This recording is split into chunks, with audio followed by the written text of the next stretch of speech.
Hello friends, Ravi and kids YouTube ചാനലിലേക്ക് നിങ്ങൾക്കേവർക്കും സസ്നേഹം സ്വാഗതം. ഞങ്ങളിന്ന് ഈ കാണുന്ന അഡീനിയം പ്ലാന്റിനെ പ്രൂൺ ചെയ്യുന്ന വീഡിയോയാണ് നിങ്ങളുമായി ഷെയർ ചെയ്തത്. മഴക്കാലം കഴിഞ്ഞ് ഇപ്പോൾ വേനലായിട്ടുണ്ട്. മഴക്കാലത്ത് ഇലകളൊക്കെ തൊഴിഞ്ഞ് ഈ പ്ലാന്റ് ഇപ്പോൾ ശോഷിച്ച അവസ്ഥയിലാണ് ഉള്ളത്. ഇതിനെ നമുക്ക് പ്രൂൺ ചെയ്ത് കൊടുക്കുകയാണെങ്കിൽ ഈ പ്ലാന്റ് നല്ല രീതിയിൽ നിറയെ ശാഖകളോടുകൂടി നല്ല ബുഷിയായിട്ട് വളരും. അതുകൊണ്ട് നമുക്ക് ആദ്യം ഈ പ്ലാന്റിനെ ഒന്ന് പ്രൂൺ ചെയ്യാം. പ്രൂൺ ചെയ്യാൻ വേണ്ടി ഒരു പുതിയ ബ്ലേഡ് തന്നെ എടുക്കണം. ആദ്യം നമുക്ക് ഓരോരോ ശിഖരങ്ങളായിട്ട് മുറിക്കാം.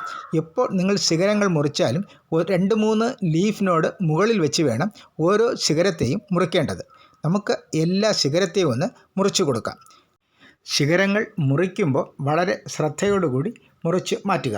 ഇപ്പോൾ നമുക്ക് ഏതാണ്ട് 1/4 ഭാഗത്തോളം ശിഖരങ്ങളെയും മുറിച്ചു കഴിഞ്ഞു. ഇനി നമുക്ക് ബാക്കിയുള്ളവയെ കൂടി ഒന്ന് മുറിച്ച് മാറ്റാം. പ്രൂൺ ചെയ്യാൻ എടുക്കുന്ന കത്തി പഴയതാണെങ്കിൽ നല്ല രീതിയിലൊന്ന് ചൂടാക്കി എടുക്കുകയോ അതുമല്ലെങ്കിൽ ഹൈഡ്രജൻ പെറോക്സൈഡ് ഉപയോഗിച്ച് ഒന്ന് വൃത്തിക്ക് ക്ലീൻ ചെയ്യുകയോ വേണം. ഞങ്ങളിപ്പോൾ ഏതാണ്ട് എല്ലാ ശിഖരത്തെയും മുറിച്ചു കഴിഞ്ഞു. ഇനി നമുക്ക് ഈ ശിഖരത്തിൻ്റെ മുകൾ ഭാഗത്തുള്ള കറയെ ഒരു കോട്ടൺ തുണി ഉപയോഗിച്ച് നല്ല രീതിയിലൊന്ന് തുടച്ചു കൊടുക്കാം.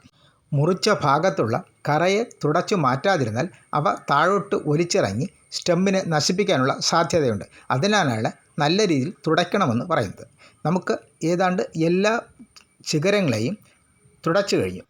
ഇനി നമുക്ക് മുറിച്ച ഭാഗങ്ങളിൽ സാഫ് ഫംഗൽ പൗഡർ കുറച്ച് വെള്ളത്തിൽ ഏതാണ്ടൊരു കുഴമ്പ് രൂപത്തിൽ കുഴച്ച് ചെറുതായിട്ടൊന്ന് അപ്ലൈ ചെയ്ത് കൊടുക്കുക. അപ്പോൾ അതിൻ്റെ മുകൾ ഭാഗം ഉണങ്ങിപ്പോകാതെയും ഫംഗസ് ബാധ ഉണ്ടാവാതിരിക്കുകയും ചെയ്യും. അതിലേക്കാണ് സാഫ് പുരട്ടി കൊടുക്കുന്നത്.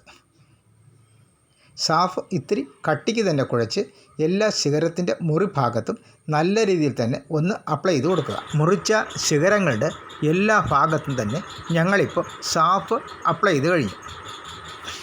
സാഫ് ഫംഗൽ പൗഡർ തേച്ച് കൊടുത്തോടുകൂടി നമ്മുടെ പ്രൂണിങ് മൊത്തം കഴിഞ്ഞു. ഇനി നമുക്ക് ഇതിൻ്റെ ചുവട്ടിൽ ആവശ്യമില്ലാത്ത 1-2 ചെടികൾ കൂടെ വളർന്നു നിൽപ്പുണ്ട്. അവയെ കൂടെ ഒന്ന് പിഴുതു മാറ്റാം. നിങ്ങളീ കാണുന്ന ഈ പ്ലാന്റ് ഏതാണ്ട് 1-1.5 മാസം മുമ്പ് ഞങ്ങൾ പ്രൂൺ ചെയ്ത് വിട്ട ഒരു പ്ലാന്റാണ് ഇത്. ഇതിപ്പോൾ നല്ല രീതിയിൽ നല്ല തഴപ്പോടുകൂടി നിറയെ ശിഖരങ്ങളും വിട്ട് വളർന്നു നിൽക്കുകയാണ്. ഇതുപോലെ നമുക്ക് ഈ പ്ലാന്റ് പിന്നെ വളരും. അടുത്ത വീഡിയോയിൽ കാണും വരെ എല്ലാവർക്കും ഗുഡ് ബൈ.